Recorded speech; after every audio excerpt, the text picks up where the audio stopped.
Nous sommes vendredi et c'est l'heure de vous livrer le condensé de l'actualité parlementaire de cette semaine. Bonjour à tous, voici le sommaire. Médaillée de bronze au championnat du monde d'athlétisme en salle, la célèbre athlète Noélie Yarigo, de retour au Bénin, est venue au Palais des Gouverneurs. Elle a été en effet reçue en audience par le président Louis Gbérounou-Vlavonou. Plus de détails dans un instant.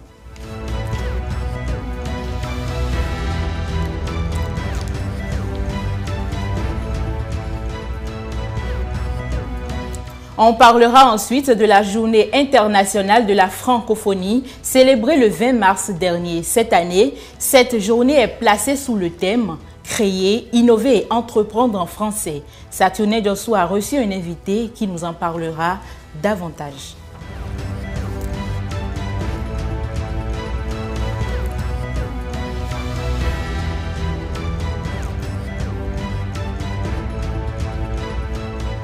Et comme d'habitude, en fin d'édition, nous irons avec notre spécialiste Latif Ouboni fouiller les journaux pour savoir ce que nos confrères ont écrit de l'actualité aujourd'hui.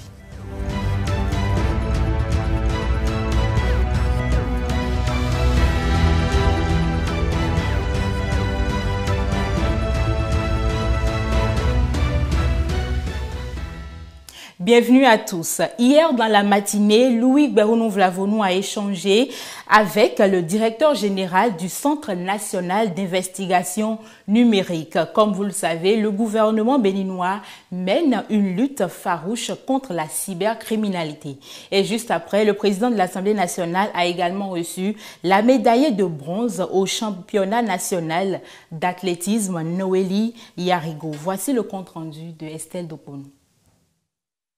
C'est le directeur général du Centre national d'investigation numérique qui est le premier à avoir été reçu en audience par le président de l'Assemblée nationale. Des questions liées à la sécurité numérique qui peuvent impacter autant les parlementaires que le Parlement lui-même constituent le principal sujet au cœur des échanges. Nous avons aussi été avec les collègues de l'ASIN, avec de l'Agence des systèmes d'information et du numérique, pour aussi évoquer les sujets de digitalisation de l'hémicycle. C'est-à-dire que nous voyons une Assemblée nationale très dynamique qui met en lumière une volonté de se numériser très vite. Nous avons assisté à des débats où les communications ont été envoyées par voie électronique aux députés. Ça marque vraiment la volonté du président et de l'hémicycle de se numériser, de se moderniser. Et il était essentiel en tout cas de poser de se rendre disponible pour accompagner cette transformation digitale qui s'opérait au niveau de l'Assemblée, mais tout en gardant les principes de sécurité numérique qui rôdaient par rapport à cette transformation digitale. Ça a été plus qu'une audience, ça a été une séance de travail parce que nous avons trouvé le président et ses collaborateurs déjà très alignés sur la vision autant pour la transformation digitale que sur la sécurité numérique, aussi sur les questions de cybercriminalité. Donc ça a été très facile parce que le président était déjà favorable à toutes ces questions. Donc aujourd'hui, il nous a renvoyé la balle, à nous de travailler en technicien pour mettre en œuvre cette vision-là. Dans la même matinée, Wanilo Mendegan Fagla a été succédé par la médaillée de bronze au championnat mondial d'athlétisme Noélie Yarigo. Le président de l'Assemblée nationale a adressé ses vives félicitations à la sportive pour ses performances. Et quand j'ai reçu l'information que j'allais être reçue par le président de l'Assemblée nationale, j'étais vraiment émue parce que ça prouve qu'il y a une équipe derrière moi qui me soutient et cela me motive énormément à aller travailler et ramener une médaille plus grande que celle-là. Le président m'a félicité, il m'a transmis tout son encouragement du peuple et du gouvernement et il a félicité aussi mon coach et il m'a prodigué des conseils. Je suis très contente et je suis motivée à aller travailler pour d'autres victoires plus grandes. Au terme des différentes audiences, les hôtes du président de l'Assemblée nationale sont repartis satisfaits de la qualité de leurs échanges. Avant ces deux personnalités, le président de l'Assemblée nationale avait déjà reçu à son cabinet le mercredi le représentant résident de la CEDEAO près le Bénin, l'émissaire de la communauté économique des États de l'Afrique de l'Ouest, est allé échanger avec l'autorité parlementaire autour des sujets liés à l'intégration régionale, mais aussi au développement socio-économique du Bénin. Je vous propose de l'écouter à sa sortie d'audience. Je suis ici depuis bientôt 2 ans et je me fais le devoir de rendre une visite de courtoisie chaque année au président de l'Assemblée nationale, au président de la représentation du peuple béninois, et je pense que ça entre en droite ligne de ce que nous essayons de faire au niveau de la CEDEAO, c'est-à-dire construire une CEDEAO des peuples.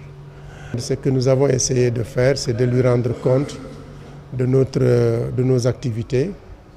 Certaines activités ayant trait bien sûr à la semaine que vous connaissez, la semaine de la CEDEAO, que nous avons organisée l'année dernière ici. C'était une première et le thème c'était surtout la CEDEAO des peuples, donc c'est pourquoi on avait choisi de mener des actions à travers la jeunesse et bien sûr les femmes, y compris aussi les ressortissants de la CEDEAO qui vivent parmi nous ici. Donc nous lui avons fait le compte rendu de l'ensemble de ces activités qu'on a menées, et nous avons aussi échangé sur l'état du pays, notamment en termes sur le plan économique, sur le plan politique, et c'est cela. Et il m'a vraiment prodigué ses conseils et par rapport à l'action de la CEDEAO dans le pays, y compris bien sûr dans tout ce qui concerne notre approche de ce qu'on peut appeler un approfondissement de l'intégration. Il m'a donné un peu sa compréhension des choses et quelques idées sur comment nous pourrions arriver à une meilleure articulation des pouvoirs législatifs et exécutifs, donc dans le cadre de l'intégration régionale. Vous le savez, depuis quelque temps, Téléhémicycle s'évertue à vous faire découvrir les structures de l'administration parlementaire. Cette semaine, notre reporter Estelle Doponou a décidé de nous parler du service financier de la direction de la question. On la suit donc. Le service financier de l'Assemblée nationale est logé à la direction de la questure et a globalement à charge 3 grandes missions: la mobilisation des fonds, la gestion des dotations reçues par l'institution du ministère de l'économie et des finances et le paiement de toutes les dépenses de l'institution. Une responsabilité qui est subdivisée en 2 grands volets. Pour ce qui concerne le volet recettes, nous travaillons directement avec le ministère de l'économie et des finances pour ce qui concerne les dotations, c'est-à-dire les crédits mis à la disposition de l'Assemblée nationale par le gouvernement, et également les recettes extraordinaires, c'est-à-dire les appuis des partenaires techniques et financiers et les autres recettes que nous recouvrons directement ici. En marge du volet recettes, il y a également la phase des dépenses dont la procédure d'exécution se déroule en 4 étapes. C'est à ce niveau que le service financier travaille en étroite collaboration avec le service du budget et de la comptabilité administrative, tous sous la tutelle de la direction de la questure. Après l'engagement, la liquidation, l'ordonnancement intervient la phase de paiement. Et les 3 premières phases sont exécutées par le service du budget et nous intervenons à la dernière étape, c'est-à-dire l'étape de paiement. Et l'étape de paiement fait suite aux 3 premières étapes et nous vérifions d'abord en ce qui concerne la régularité, nous vérifions tout ce que le service du budget a eu à faire et lorsque c'est régulé, lorsque ce contrôle est satisfaisant, maintenant nous passons à la dernière étape qui est l'étape de paiement. Dans l'exécution de ces tâches, le chef du service bénéficie de l'appui de 3 divisions. La division mobilisation des ressources et opérations judiciaires, la division caisse et la division production de comptes de gestion. Chacune de ces divisions a des rôles bien précis. Lorsque je parle de la division de la mobilisation des ressources et des opérations fiduciaires, cette division m'appuie sur les deux volets du service, le volet recettes et le volet dépenses.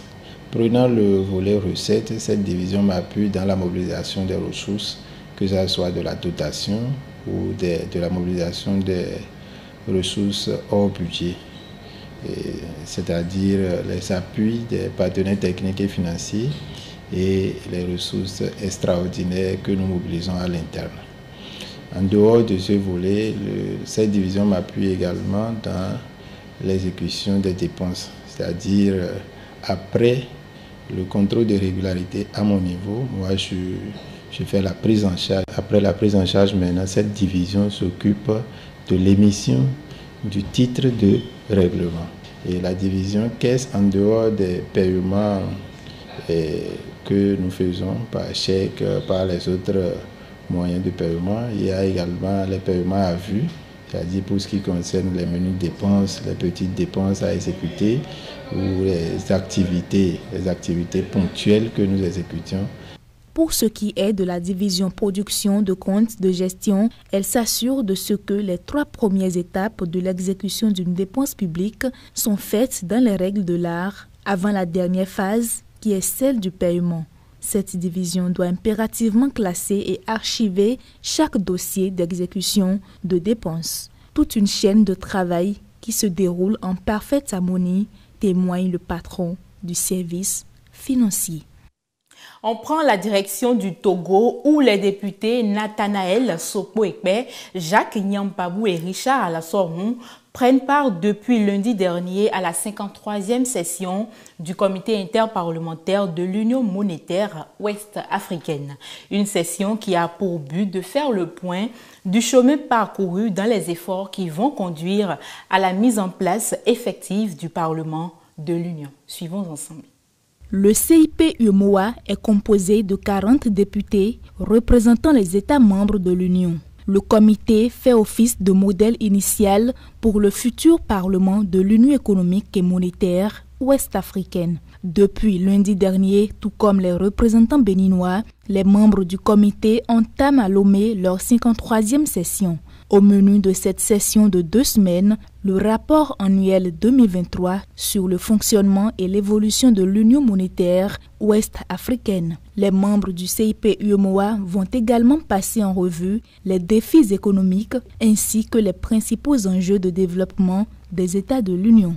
L'ouverture de cette session a été marquée par 2 interventions principales. Celle du président de la Commission des finances et du développement économique de l'Assemblée nationale, l'honorable Maoussi Djossou Semoudi, représentant Yawa Djigbodi Tsegan, présidente de l'Assemblée nationale, et le discours d'ouverture du vice-président du comité interparlementaire de l'UEMOA, Fanouna Cheikh Ahmed Koulibaly. Les 2 personnalités ont rappelé la nécessité de faire le point du chemin parcouru tout en maintenant le cap sur les défis et enjeux de l'Union monétaire. Ils ont invité les participants à doper à l'aide de leurs contributions avec notamment des solutions innovantes pour surmonter les défis majeurs qui se dressent sur le chemin de l'intégration. Je l'annonçais en titre, ce 20 mars était consacré à la Journée internationale de la francophonie. Une célébration placée sous le thème « Créer, innover et entreprendre en français ». Que dire de l'état des lieux à propos de la langue française dans le monde? Est-elle toujours attrayante? Saturné Djossou s'est intéressé au sujet en s'adressant à un enseignant des lettres dans l'émission TH Matin. Suivons ensemble. Je crois que l'avenir de cette langue est menacé, à moins qu'on ne fasse quelque chose de particulier pour remonter. Sinon, il faut reconnaître qu'aujourd'hui, nous avons sur le plan diplomatique l'offensive russe, nous avons la montée des langues asiatiques. Vous venez de le dire tout à l'heure, vous avez cité l'anglais et autres, il ne faut pas oublier le mandarin chinois oui. qui aujourd'hui est très bien coté en matière promotion. Tout à fait en promotion. Du coup, si moi je devais choisir une destination, souffrez que je puisse choisir une destination d'avenir, quitte à ce qu'entre-temps, la deuxième patrie, la France, puisse venir corriger. Vous choisissez la Chine alors, ou les États-Unis? Je choisirai la Chine. Je crois qu'il va falloir, peut-être pas la France, mais l'Organisation internationale de la francophonie, il va falloir que cette organisation commence déjà par respecter elle-même l'un de ses objectifs. Quand vous prenez par exemple, je crois que c'est le slogan de l'OIF, on parle de solidarité, de complémentarité. Il va falloir que la France aille dans ce sens. En particulier l'organisation allant dans le sens d'accompagner les pays de la communauté. Il ne faudrait pas que la langue française vienne s'imposer d'office et phagocyter d'emblée les autres cultures, parce que nous sommes dans la promotion de la langue française, certes, mais quand vous lisez bien les objectifs de l'OIF, il parle bien évidemment d'une diversité culturelle et linguistique. Déjà, il faut mettre en confiance vos partenaires linguistiques, et ce faisant, ça pourra permettre donc alors à vos partenaires de vendre sans craindre véritablement que eux autres ils disparaissent, parce qu'aujourd'hui, ne faut pas qu'on oublie cette tendance africaine également, qui va dans le sens de promouvoir nos langues locales, c'est normal. Et donc, il va falloir que la coopération France et ces communautés puisse être une collaboration franche, et aussi un accompagnement à ceux qui sont les véhicules, vous venez de le dire tout à l'heure, de la langue étrangère, qu'est le français, les accompagner véritablement, et surtout un peu politique, revoir la politique étrangère, surtout la diplomatie à l'endroit des pays africains. Bien avant d'être reçu par le président de l'Assemblée nationale, Noélie Yarigo est rentrée au pays depuis ce mardi après sa médaille de bronze au championnat du monde d'athlétisme en salle. Son accueil a drainé du monde à l'aéroport Bernardin Ganti et à la place de l'Amazone, puis un chèque de 15 millions de francs CFA a été remis à l'athlète par le ministre des Sports. Latif Ouboni y était aussi. Si toutes les nuits appartiennent à tout le monde, celle du mardi 19 au mercredi 20 mars a été dédiée à une femme, rien qu'à elle seule, Noélie Yarigo.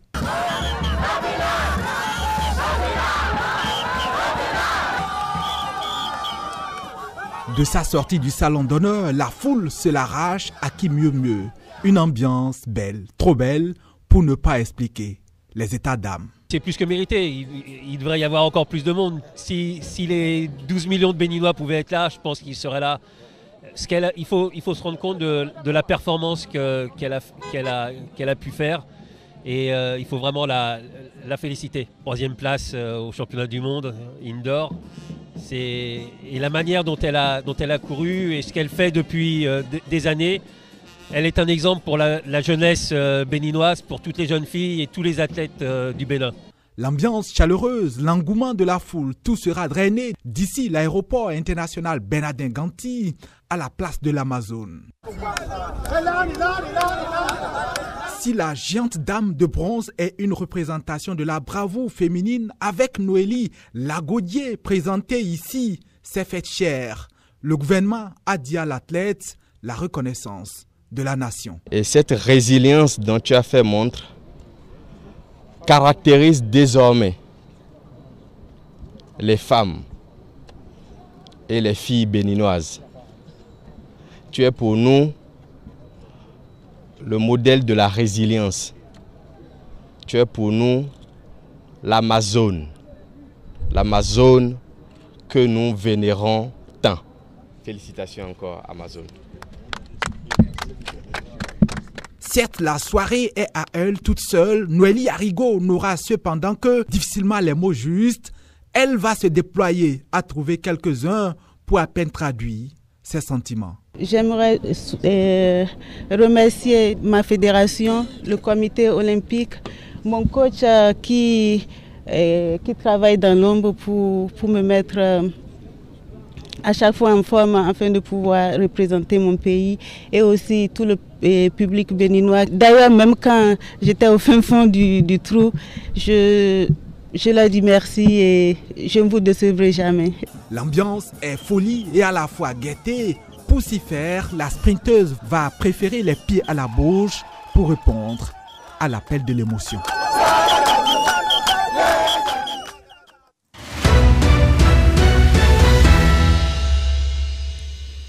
Dans Dans la revue de presse, nos confrères nous apprennent que l'ouverture de la première session ordinaire de l'Assemblée nationale de l'année 2024 est prévue pour le 15 avril prochain.